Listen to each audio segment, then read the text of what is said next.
Nós vamos ler Apocalipse, o capítulo 1 todo. Eu sou daquele de crente guloso. É para comer bolo? Muito. É para comer do mocotó e beber do leite? Muito.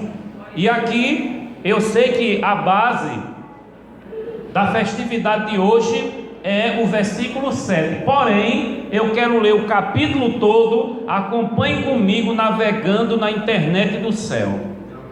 Tá certo? Fica aí online. Fique ligado. E nós vamos agora, em nome de Jesus, entender o texto que marcou a história dos apóstolos e da igreja até os dias de hoje. Diz assim o texto sagrado, Apocalipse capítulo 1, versículo 1. Revelação de Jesus Cristo, que Deus lhe deu para mostrar aos seus servos as coisas que em breve devem acontecer. Ele enviou seu anjo para anunciar ao seu servo João, este que atestou tudo quanto viu da palavra de Deus e o testemunho de Jesus Cristo. Versículo 3. Bem-aventurados os que leem e também os que ouvem as palavras desta profecia e guardam as coisas que nela estão escritas, porque o tempo está próximo. Verso 4. João, para as 7 igrejas que estão na Ásia, graça a vós e paz da parte daquele que é, daquele que era e que há de vir, da parte dos 7 Espíritos que estão diante do trono, e da parte de Jesus Cristo, o primogênito dos mortos e o príncipe dos reis da terra. Ele que é a fiel testemunha, aquele que nos ama e nos libertou dos nossos pecados pelo seu sangue, e nos elegeu a reino e sacerdotes para Deus seu Pai. A ele sejam glória e domínio pelos séculos dos séculos. Amém. Ele vem com as nuvens, e todo olho o verá, até aqueles que o transpassaram, e todas as tribos da terra se lamentarão por causa dele. Sim, amém. Verso 8. Eu sou o Alfa e o Ômega, diz o Senhor Deus, aquele que é, que era e que há de vir, o Todo-Poderoso. 9.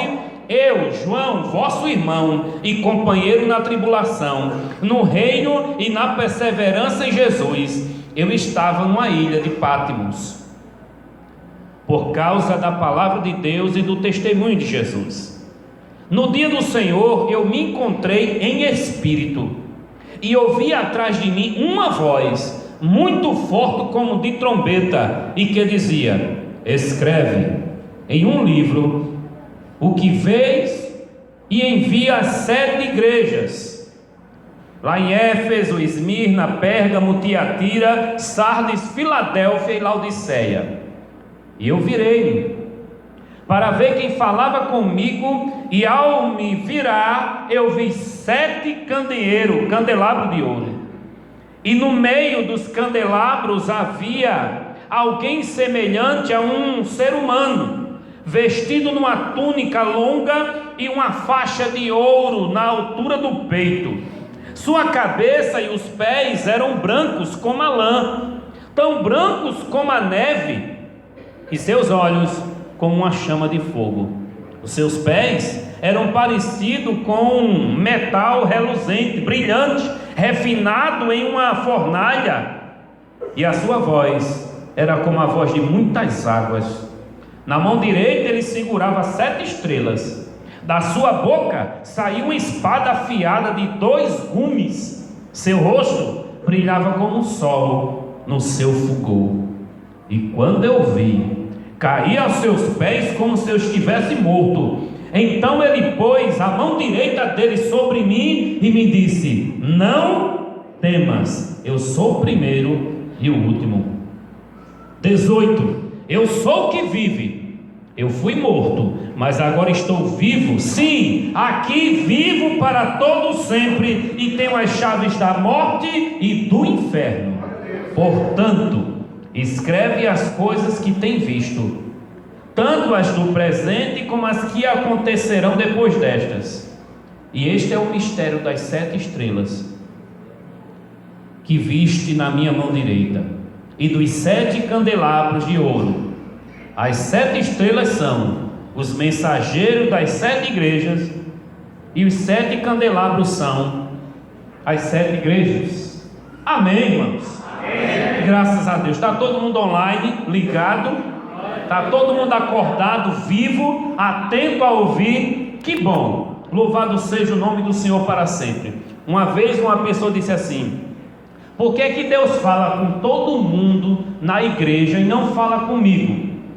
Aí eu perguntei: se você tivesse um filho, e toda vez que você falasse com esse filho não guardasse o que falava e desse as costas ao que você falava com ele ainda? Disse: não, eu não quero um filho para desrespeitar a minha palavra. Aí eu disse: muitas vezes, não sei se é o seu caso, Deus não fala com você porque você não guarda o que Ele fala com você. E o nome disso é rebeldia. Quando você deixar de ser rebelde e disser: fala, Senhor, que o teu servo ouve, vai vir a palavra direto para você. E eu acredito que essa palavra é muito importante para quem é noiva do Cordeiro, para quem é a igreja, para quem está esperando Jesus voltar. Quem está esperando Jesus voltar, diga amém. Amém. Nós que costumamos pregar, sempre temos o costume de dar um tema à pregação, à mensagem. E o tema dessa mensagem eu intitulei assim: a grande promessa do Apocalipse. Ele vem. Esse livro que parece um livro aterrorizante, um livro de terror para muitos, um livro de confusão mental para outros, esse livro tem uma mensagem muito simples: a mensagem do Evangelho, o Evangelho que transforma, o Evangelho que anuncia um Cristo, um Messias ungido, que é Rei dos Reis, Senhor dos Senhores, que um dia foi morto, mas ressuscitou ao terceiro dia, subiu ao céu, está sentado à direita do Deus Todo-Poderoso e vai voltar para buscar um povo remido e zeloso de boas obras. E eu tenho certeza que parte deste povo está aqui. Alguém ficou com medo da encenação que apagou a luz, trombeta, a águia, né? Ficou com medo? Alguém ficou com medo aqui da encenação? O povo gritando: meu Deus, Jesus voltou. Isso é só para encenar. Não estava acontecendo nada a não ser um teatro para explicar que vai haver choro e desespero no dia que Jesus voltar. Ainda não é esse o momento aqui e agora, mas pode ser de 10 horas da noite, 11 horas da noite, ainda hoje pode ser. Devemos esperar como se ele viesse hoje. A encenação não foi para lhe assustar, a encenação não foi para colocar medo em você, a encenação não foi para lhe iludir nem pressionar, mas a encenação foi para lhe alertar, para que você não venha ser pego de surpresa quando ele voltar. Acorde, acorde e acorde, porque ele prometeu e ele vai cumprir. Ele vem. Livro denominado Apocalipse. Esse livro recebe esse nome de Apocalipse porque é a primeira palavra que aparece no texto grego, que foi o texto original, escrito direto da mão de João, o evangelista e apóstolo.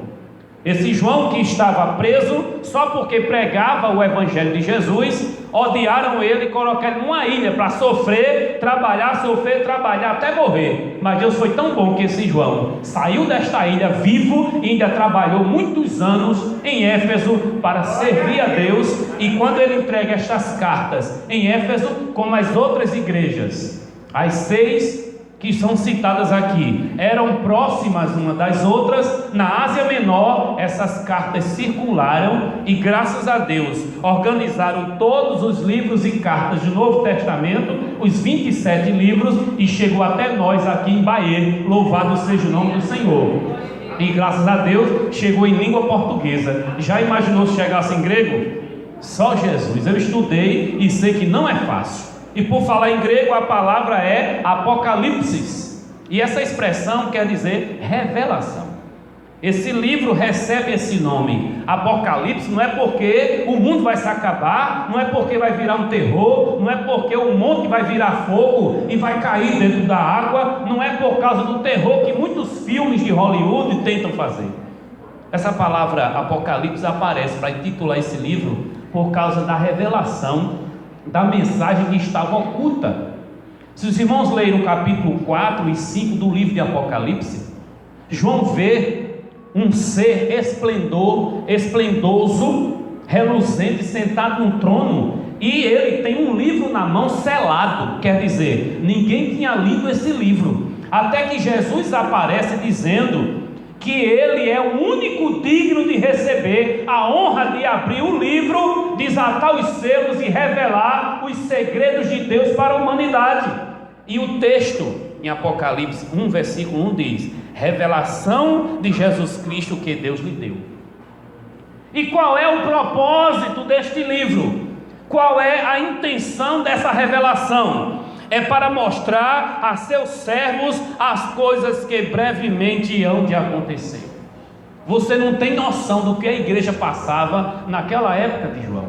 Imperadores faziam leis para matar e perseguir todo aquele que não adorasse os imperadores, os deuses do panteão de ídolos de Roma, não se curvasse diante das leis estabelecidas para adorar o imperador. Esses eram perseguidos e mortos, e os cristãos eram o único povo da época que negava se prostrar diante de qualquer coisa e de qualquer pessoa. Interessante que João, ele escreve uma mensagem de forma simbólica, mas os irmãos daquela época entendiam algumas declarações misteriosas de cores, números, nomes e palavras que só quem é do Evangelho conhece o mistério da fé e entender naquele momento. Por isso que o livro de Apocalipse tem alguns animais, alguns monstros, algumas coisas que para a linguagem daquela época muito fácil era de entender. A igreja geralmente no período de perseguição tinham que se ocultar para não morrer e não se identificar. Há quem diga, alguns historiadores, que naquela época tinha que falar em forma de código misterioso para que não fosse identificado. Alguns entregavam seus irmãos para salvar sua família. Alguns assinaram atestados dizendo: eu nego Jesus como meu Senhor e Salvador, para poder ter educação, saúde e moradia para sua família. Pergunte para quem está do seu lado: se aqui no Brasil houvesse um decreto, pergunte, se aqui no Brasil houvesse um decreto para negar Jesus, para ficar vivo ou morrer, você fazia o quê? Nós não estamos acostumados com isso. Nós temos liberdade, e o país, o Brasil, o nosso, é um país que tem toda a liberdade religiosa para adorar quem quiser, mas a maioria se diz cristãos. Mas percebeu que na peça, os que vieram gritando, dizendo: eu ia para a igreja, percebeu isso? Eu cantava na igreja, eu não faltava um culto, mas ficou. Eu tenho um negócio para lhe dizer que eles já disseram: não é porque você frequenta a igreja que vai morar no céu.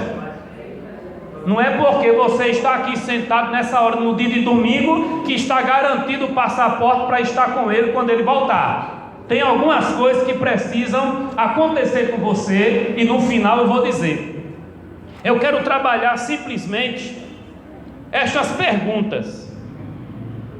Nesse texto que nós lemos, nós podemos trabalhar quem é Jesus e para que ele vai voltar, e por que ele não voltou ainda e qual a importância da sua volta. Então tem essas perguntinhas que a gente precisa trabalhar: quem é Jesus, por que ele vai voltar E terceiro, por que ele não voltou ainda e qual a importância da sua volta? Eu sei que tem gente que brinca até com os crentes dizendo: cadê Jesus?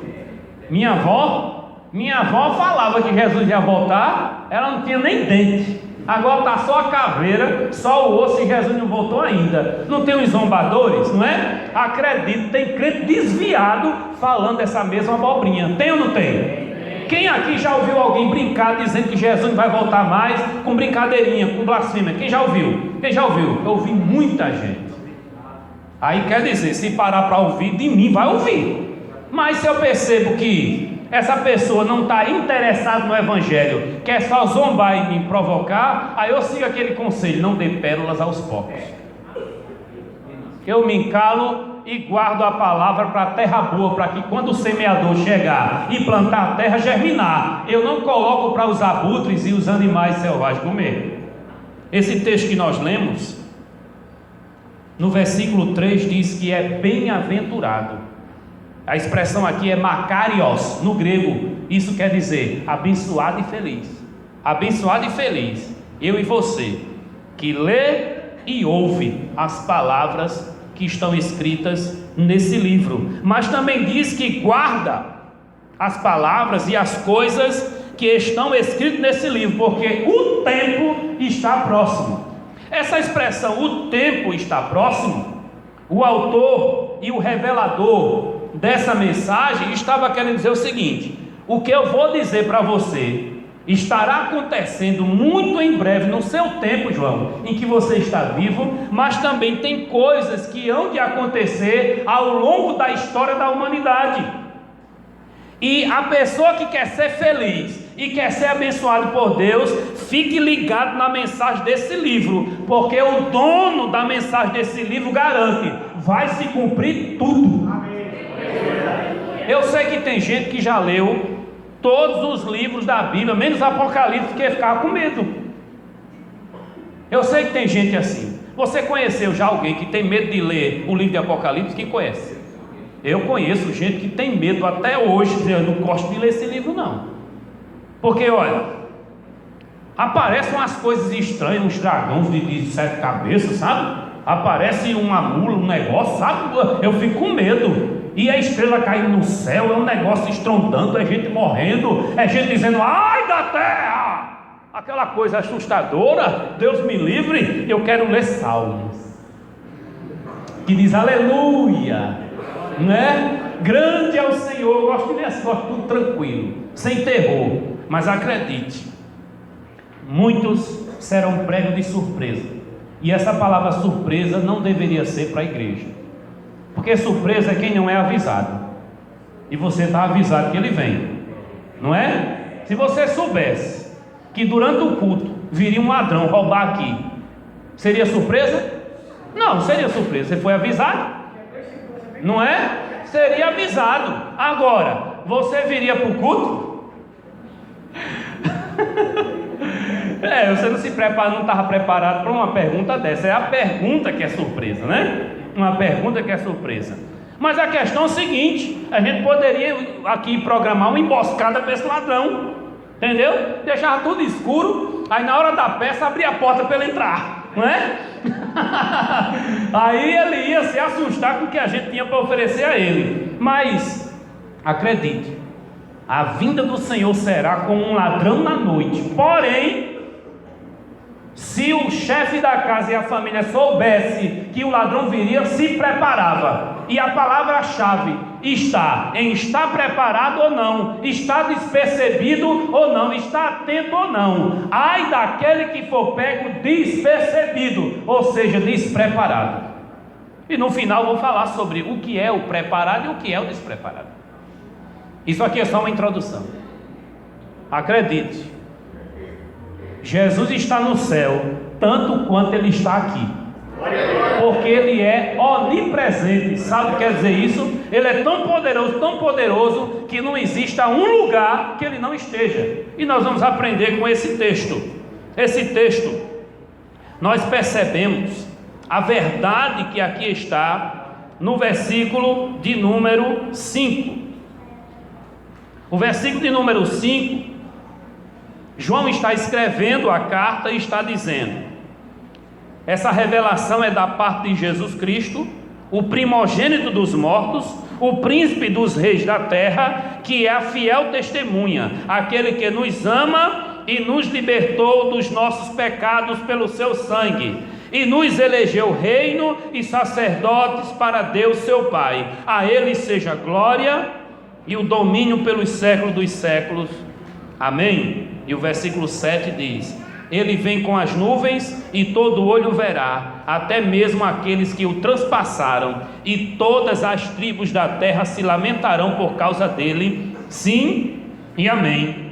E conclui dizendo essa parte: eu sou o Alfa e o Ômega, diz o Senhor, aquele que é, que era e que há de vir, o Todo-Poderoso. A função dessa mensagem também é dizer quem Jesus é. Porque dependendo de uma pessoa, você não acredita na palavra dela. Se uma pessoa diz assim para você: nem se preocupe, segunda-feira eu lhe pago. Aí chega a segunda, nada. Aí na terça-feira eu lhe pago. Aí chega a terça, nada. Na quarta-feira eu vou lhe pagar. Aí quarta, quinta, sexta, sábado, chega no domingo, a pessoa diz: olha, não tem segunda, eu te pago. Quem vai acreditar, levanta a mão. Só quem vai acreditar. Só eu. É muita fé. Essa pessoa, ela está demonstrando que ela não tem uma palavra ou uma decisão para oferecer, mas acredite, tudo que Jesus disse que ia fazer, ele fez. O Antigo Testamento anuncia a chegada de Jesus. O Antigo Testamento são ricos em promessas sobre Jesus, e tudo que se falava sobre Jesus e a sua primeira vinda se cumpriu no filho de José e Maria, ali em Belém, ali junto da Galileia. Jesus cumpriu. O Novo Testamento é o cumprimento de tudo que foi anunciado no Antigo Testamento a respeito de Jesus. Então, se esse livro é o livro de promessa e de cumprimento, e há uma promessa de uma segunda volta, de que ele vem de novo, por que é que eu e você não vamos acreditar? Por dois motivos: ou não entende a Bíblia direito, ou não entende quem é Jesus direito. E ele, Jesus, está sendo bem descrito aqui. Ele é Jesus Cristo, o primogênito dos mortos. Sabe o que isso quer dizer? Foi até o mundo dos mortos e voltou em primeiro lugar. Ele é o primogênito dos mortos. Ele morreu e ressuscitou, dizendo que nem a morte consegue detê-lo. Ele está acima da morte, porque ele é o dono da vida. Ele é a ressurreição e a vida. A morte não conseguiu detê-lo. Inclusive ele disse: ninguém me matou, ninguém me tirou a vida, eu mesmo a dei, porque eu tenho poder para dar e tenho poder para reavê-la, e isso eu recebi do meu Pai. E aqui está dizendo que ele é o príncipe dos reis da terra, a fiel testemunha, aquele que nos ama e nos libertou dos nossos pecados pelo seu sangue. João sabia muito bem o que ele estava dizendo, porque João escreveu o Evangelho, 3 epístolas, e também escreveu essa revelação das visões que ele teve, aqui escrito no livro do Apocalipse. Você acredita que ainda tem gente conversando na hora da pregação? Você acredita? É possível. Na hora da pregação a pessoa ficar conversando. Aí quando termina a pregação, chega em casa: rapaz, eu gostei da pregação, não entendi, mas eu gostei, eu senti uma emoçãozinha, eu sei que estava falando, ele vem, mas o resto eu não entendi. É verdade, é interessante. E geralmente eu fico olhando para as pessoas que estavam conversando. Geralmente. Eu sou chato, pastor? Não.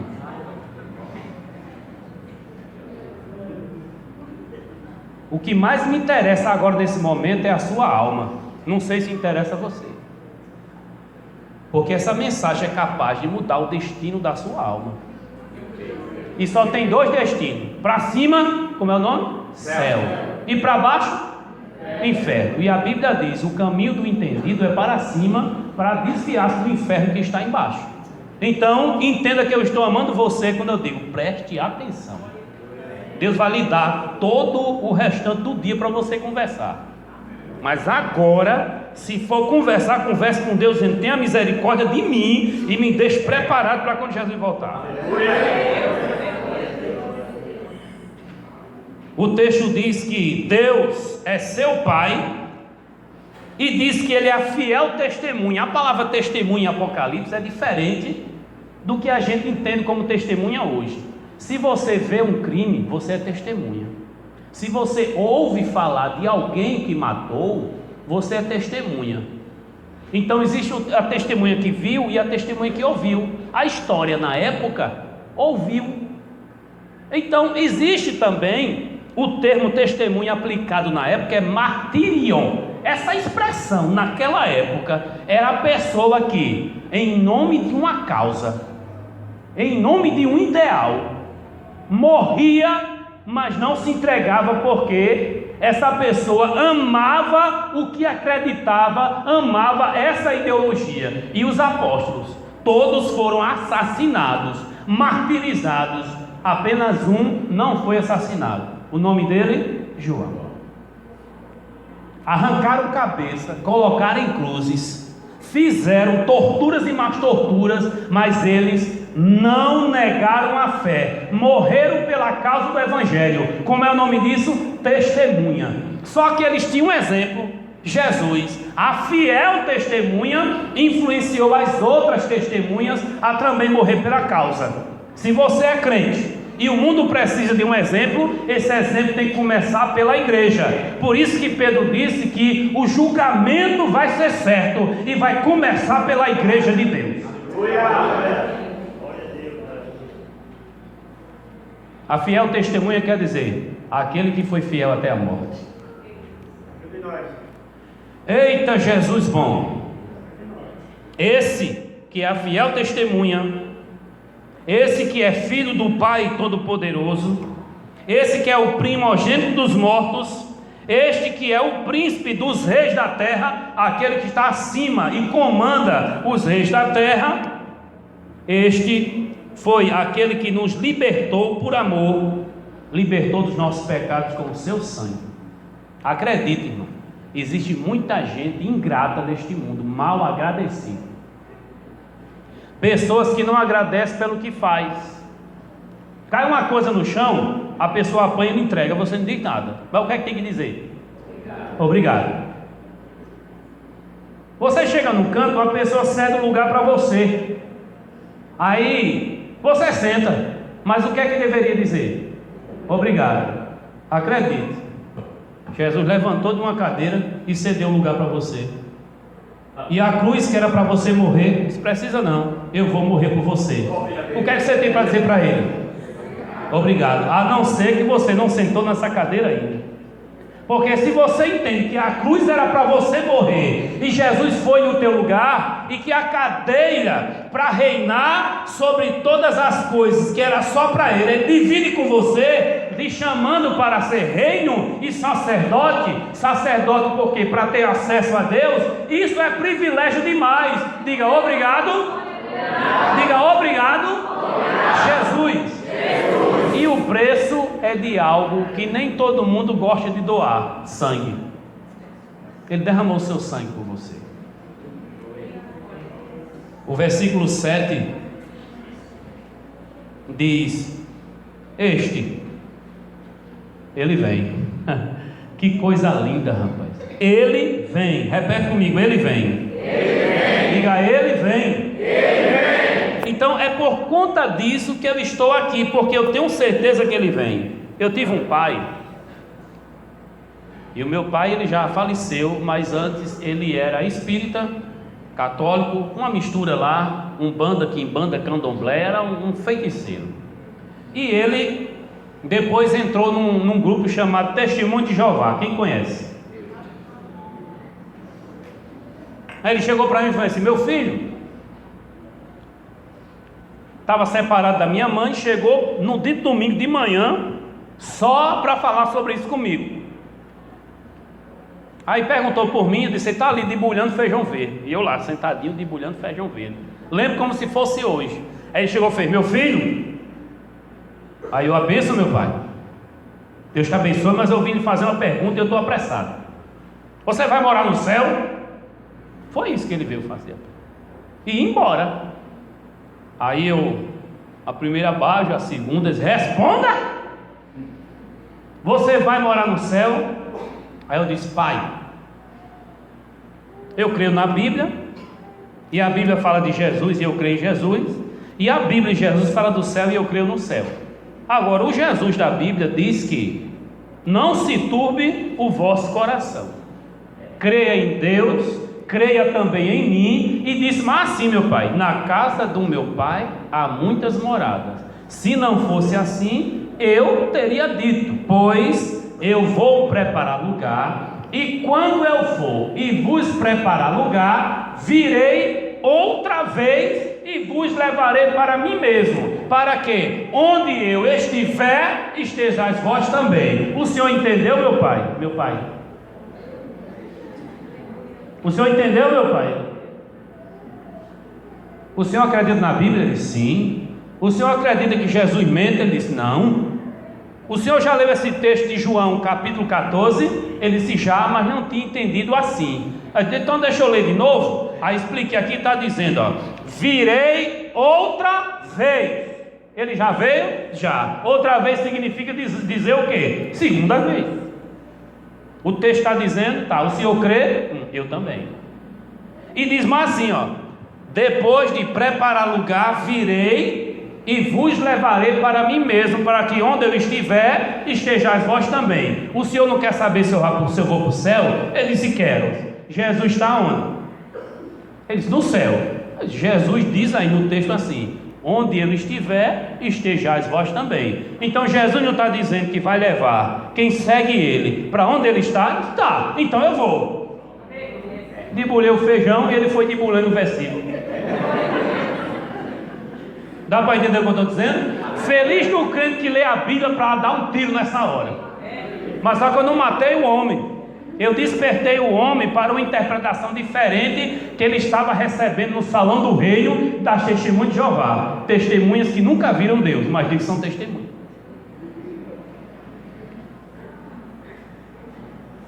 Irmãos, sem mais delongas, a primeira parte da nossa mensagem é só para poder preparar os irmãos para essa realidade. O livro de Apocalipse, ele é dividido em algumas partes: as coisas que estavam acontecendo e as coisas que iam acontecer. Mas acredite, aquelas igrejas, as 7, estavam vivendo um período de tribulação muito grande. Mas duas me chamaram muita atenção. Uma é a de Laodiceia, que Jesus disse assim: olha, eu estou a ponto de vomitar você. E a de Filadélfia, que ele se orgulhou muito daquela igreja, ao ponto de não apresentar nenhuma falha nela. A de Laodiceia só tinha defeito, já a outra não tinha problema nenhum para ser repreendido. As outras 5 que restam, essas 5 tinham o que corrigir, mas tinha também algumas virtudes. Você vai ver isso no capítulo 2 e no capítulo 3. Quando chega no capítulo 4, aquela visão extraordinária do céu. E essa visão extraordinária, seres alados, que coisa gloriosa que ele tentou descrever, apresentando alguns animais, características que ele conseguia comparar com o que ele estava vendo. Ele disse: olha, o céu está parecendo um mar de vidro. Olha, tem um ser diferente, parecendo um ancião de dias, sentado sobre o trono. Alguns seres voando, estranho, com asas assim diferentes. E essas asas têm olhos. Que coisa estranha! E ele fala que esse ser adorado, 24 horas por dia, 365 dias do ano, o povo estava adorando esse ser. Os seres estavam adorando esse ser. E esse ser tinha um livro na mão, e ele começou a chorar, João, dizendo: olha, ninguém na terra e no céu é digno de abrir esse livro. Quem já leu esse texto? Quem já leu? Que coisa linda! Um ancião de dias, que eram 24, e um deles disse assim: João, não chores, eis aí o leão da tribo de Judá, Jesus, que venceu, e ele é digno de abrir o livro e desatar os seus selos. Alguém já perguntou para você por que Jesus morreu? Alguém já perguntou para você por que ele tinha que ir para a cruz do Calvário? A morte de Jesus resolveu duas coisas: a ira que Deus tinha com a humanidade para destruí-la foi aplacada, a ira de Deus foi sobre seu Filho, e segundo, a revelação que tinha de salvação e redenção, só quem morresse naquela cruz é que era digno para poder revelar. E ele revelou os 7 selos, que depois se tornou 7 trombetas, que depois se tornou 7 taças. Esse número 7 se repete, e essas revelações apresentam terror, dor, tribulação que há de vir sobre a terra, e como diz no capítulo 1, toda a tribo da terra se lamentará. Mas é claro, no meio dessas tribos também terão pessoas escolhidas por Deus, que amam a Jesus e o seu evangelho, e amam também a sua vinda. Por favor, você vai observar do versículo 9 até o versículo 20 desse livro de Apocalipse, do capítulo 1, João dizendo o que ele viu, e ele começa a descrever. Ele viu um homem, mas era parecido com o Filho do Homem ao ver dele. O Filho do Homem é um título dado a Jesus, ele mesmo dava a si mesmo o título Filho do Homem, e estava caminhando diante de umas lamparinas da época chamado candelabro. Tinha 7 e ele tinha algumas estrelas na mão e caminhava, e ele queria entender o que era isso, e o texto diz o que era isso no versículo 19 e 20. O versículo 19 e 20 explica direitinho o que era isso. Aquilo era uma representação das 7 igrejas que ele havia de escrever as cartas, e essas 7 estrelas que ele tinha na mão eram os mensageiros que estavam responsáveis por essas igrejas.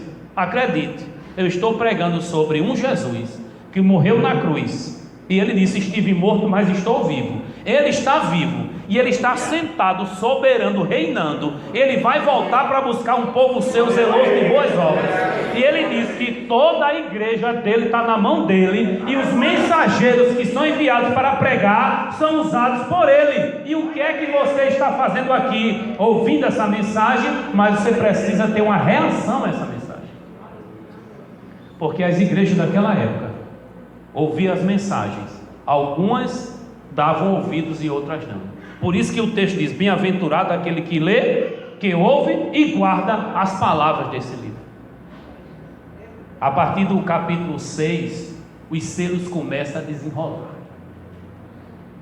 Aí vem cavalo preto, cavalo amarelo, cavalo vermelho, cavalo branco, e a morte se destaca, a fome se destaca, a guerra se destaca, anunciando sinais de que o mundo vai piorar, porque está caminhando para distante de Deus e distante da mensagem de Deus. Eu não sei se vocês têm percebido, o mundo está cada dia pior. As famílias estão se destruindo, a sociedade está numa decadência terrível. Quanto mais o povo fica distante da palavra de Deus, distante de Deus, mais o mundo afunda, e acredite, vai piorar. E quando o Senhor perceber que a sua igreja e essa terra não são mais compatíveis, e a sua promessa para a igreja se encerrou, ele vai levá-la para si. Bendito seja o seu nome. Não tenha medo do que vai acontecer. Você só vai ficar aqui porque ele sabe que você é capaz de suportar. Aguenta firme, porque no momento certo ele diz: vem e vê. Bendito seja o seu nome para sempre. 7 selos, mas no 7º selo tem 7 trombetas tocando, e cada trombeta que toca há uma intensidade de guerra, fome, peste e morte assolando o mundo. Há um terror, a gente gritando, pedindo para morrer, mas a morte vai fugir, gente lamentando, blasfemando, mas adorando imagem de escultura e homens considerados deuses. Cuidado com os ídolos desse mundo. As pessoas não se arrependem apesar do evangelho ser pregado. Quando chega na 7ª trombeta, aparecem anjos revelando 7 taças da ira de Deus. O que é mais de intenso de ira, o que é mais de intenso de mal que vai assolar esse mundo, vai ser no momento dessas taças, consideradas as taças da ira de Deus derramadas sobre a terra. Mas acredite, isso só vai até o capítulo 18, porque quando chega o capítulo 19 do livro de Apocalipse, algo extraordinário acontece. Um cavalo branco aparece um montado sobre ele. Sobre a sua coxa, que coincidência, tem esse nome aqui, Rei dos Reis, Senhor dos Senhores. E ele vem vitorioso, e ele vem cercado, e ele vem pronto. A Babilônia é destruída, o mundo todo se apresenta diante dele para ser julgado. Os mortos são convidados no mar, da terra, de tudo que é lugar, aparece diante dele para ser julgado no capítulo 20, e no capítulo 21 e 22, tudo é restaurado. Um novo céu, uma nova terra, um novo povo habitando no lugar onde habita a justiça, o amor, a paz e a alegria. Quem quer ir para esse lugar, se prepare, porque é real, e quem prometeu é fiel para se cumprir. Quem veio assim falando sobre o livro de Apocalipse acha que é a coisa mais fácil do mundo para entender. Mas o que tem de gente que pensa diferente sobre esse texto? Tem os preteristas, os historicistas, os simbolistas, os realistas. Cada um pega uma visão diferente sobre esse livro. Tem gente que acha que nada se cumpriu ainda, tem gente que acha que tudo já se cumpriu, tem gente que acha que tudo é simbólico para representar a luta do bem e do mal. Mas acredite, há parte que já se cumpriu e parte que ainda há de se cumprir. E tudo está associado à mensagem principal: ele vem. E ele vem vitorioso. Quando ele veio na primeira vez, ele veio como um cordeiro para morrer. Mas quando ele vier a segunda vez, ele vai vir como um rei, um leão, para reinar soberanamente e feliz aqueles que estiverem ao seu lado. Bendito seja o seu nome. Irmãos, acompanhe comigo, por favor, Mateus 24, versículo 3. Eu já estou caminhando para o final.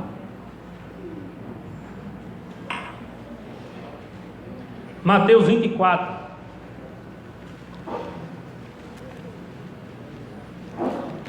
Eu quis dividir essa mensagem em duas partes. A primeira é falando o que o livro de Apocalipse quer nos oferecer.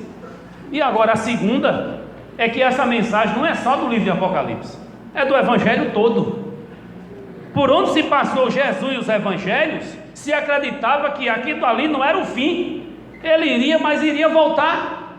E acredite, existem igrejas consideradas evangélicas que não está mais esperando Jesus voltar. Se o pastor Evandro autorizar, eu digo o nome da igreja. Eu digo o nome? Pronto, ele autorizou, eu vou dizer. Alguém aqui já ouviu falar no primeiro templo Ebenezer? Templo Ebenezer. Tem uma na Avenida Liberdade em Bahia, tem duas para o lado lá de Cruz das Armas em João Pessoa. Templo Ebenezer. Parece uma igreja como as outras.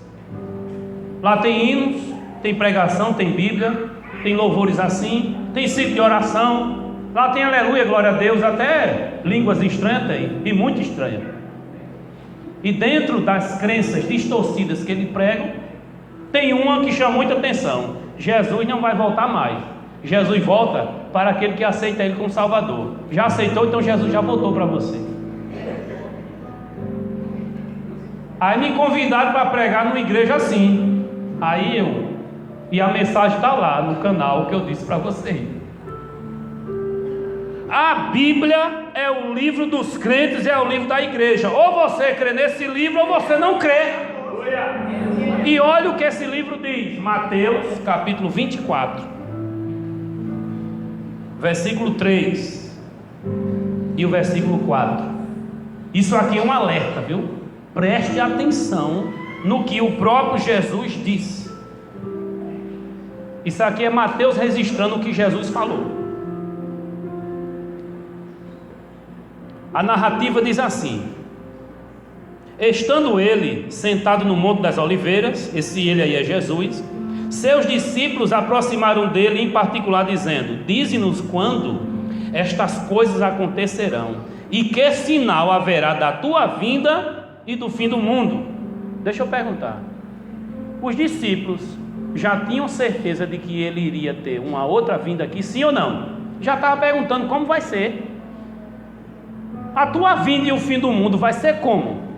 Então o capítulo 24 e 25 de Mateus é para responder essas perguntas.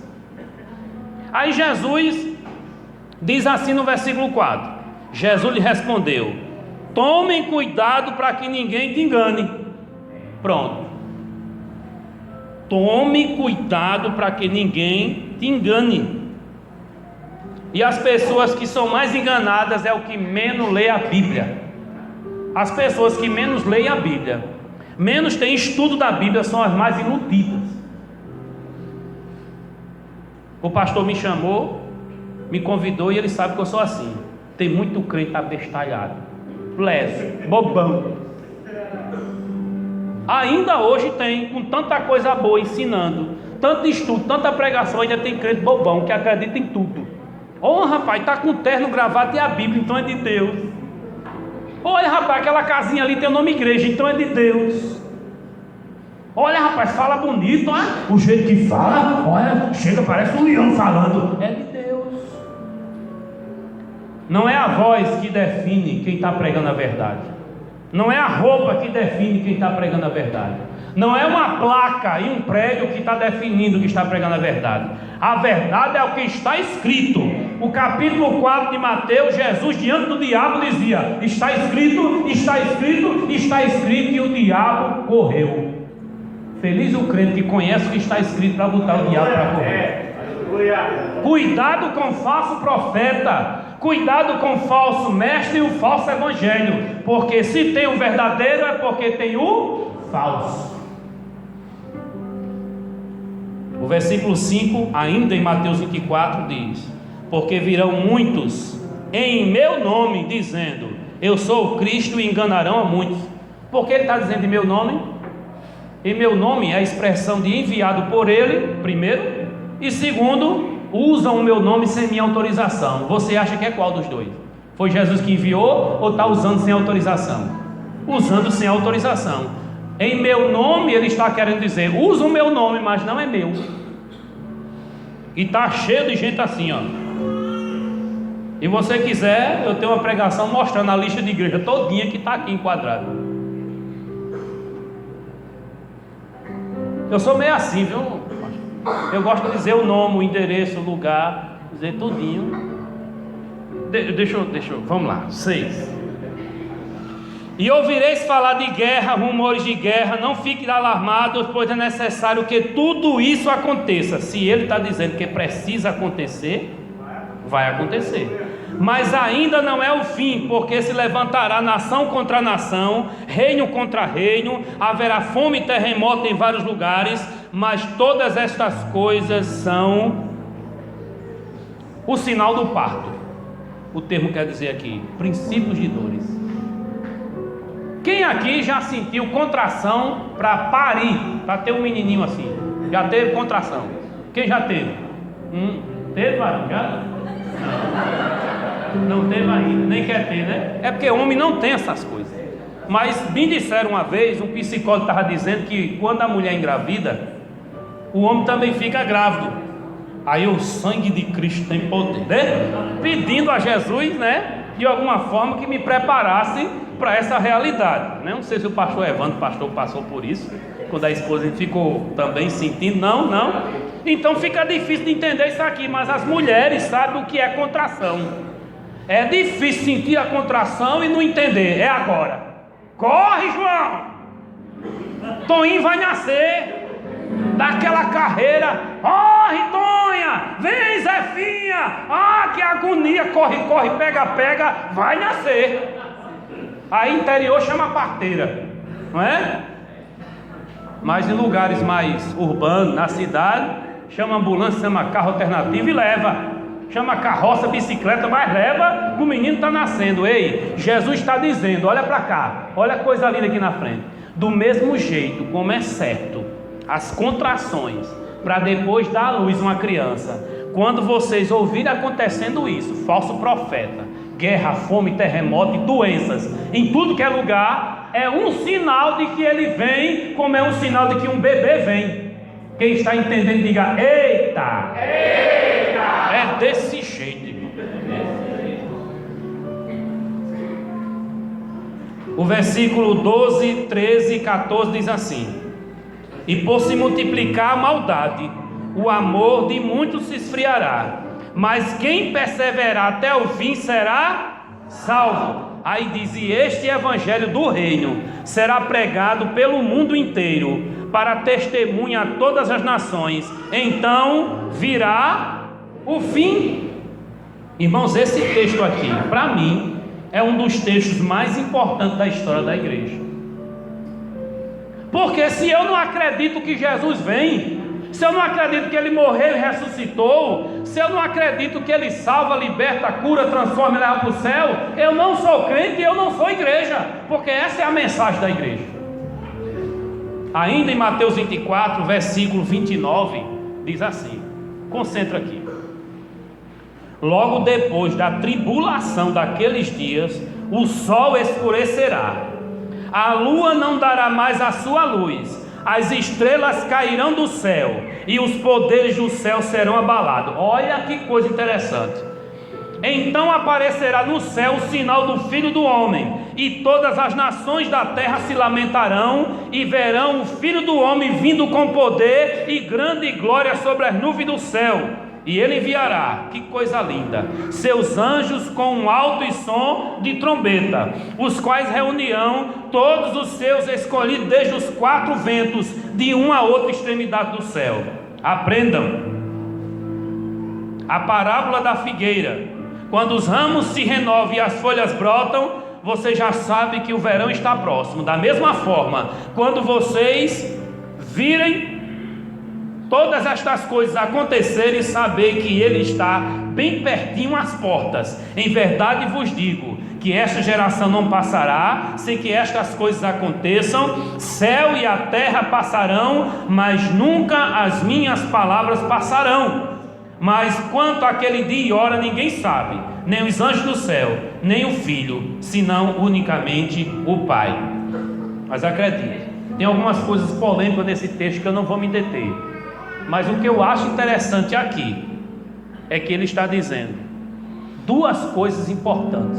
A primeira é que, preste atenção aqui, se concentre.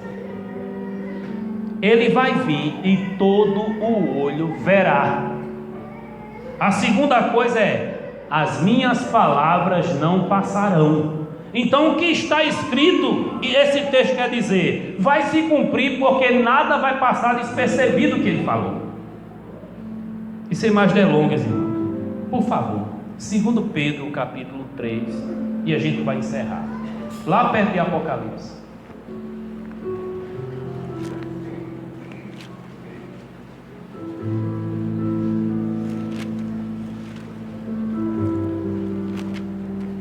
Segunda carta de Pedro, capítulo 3.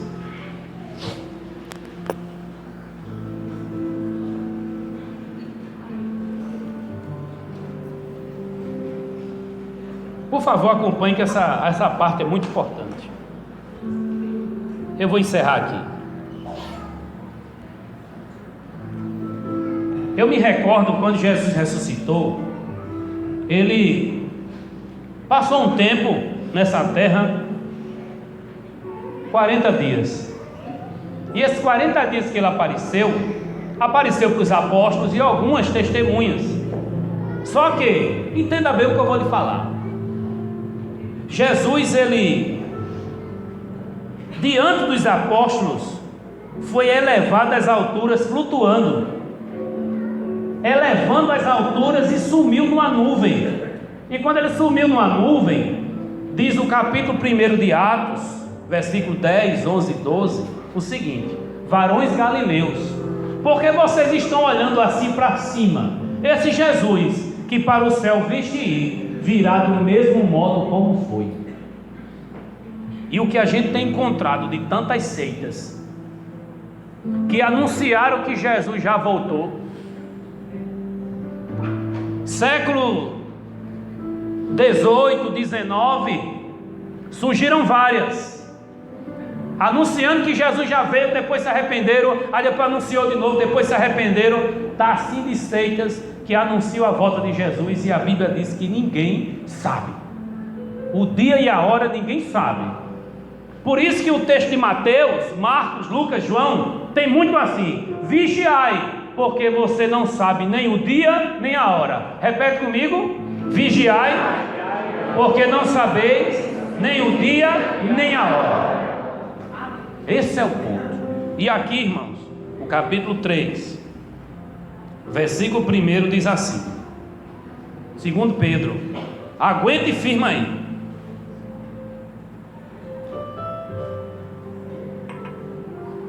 Amados, esta já é a segunda carta que eu vos escrevo. Em ambas eu procuro despertar a vossa mente sincera com lembranças, para que vos recordei das palavras ditas anteriormente pelos santos profetas e do mandamento do Senhor e Salvador dado por meio dos vossos apóstolos. 3. Saibam antes de tudo que os últimos dias virão zombadores, com suas zombarias, andando de acordo com seus próprios desejos, dizendo: onde está a promessa da volta de Cristo? Porque desde quando meus pais morreram, todas estas coisas permanecem como desde o princípio da criação, pois de propósito ignoram que, desde a antiguidade, pela palavra de Deus, existem os céus e a terra, e esta foi tirada da água e através da água. Foi pelas águas que o mundo daquela época foi destruído pelo dilúvio, mas pela mesma palavra, os céus e a terra, que agora têm sido guardados para o fogo, reservado para o dia do juízo e da destruição dos homens ímpios. Mas vós, amados, não ignoreis uma coisa: um dia para o Senhor é como 1000 anos, e 1000 anos como um dia. O Senhor não retarda a sua volta, sua promessa, ainda que alguns considerem demorada, mas Ele é paciente convosco e não quer que ninguém se perca, mas que todos venham a se arrepender. Quem aqui já viveu uma vida de pecado, mas já se arrependeu da vida e entregou essa vida para Jesus? Quem já? Amém. Você já? É porque não levantou a mão.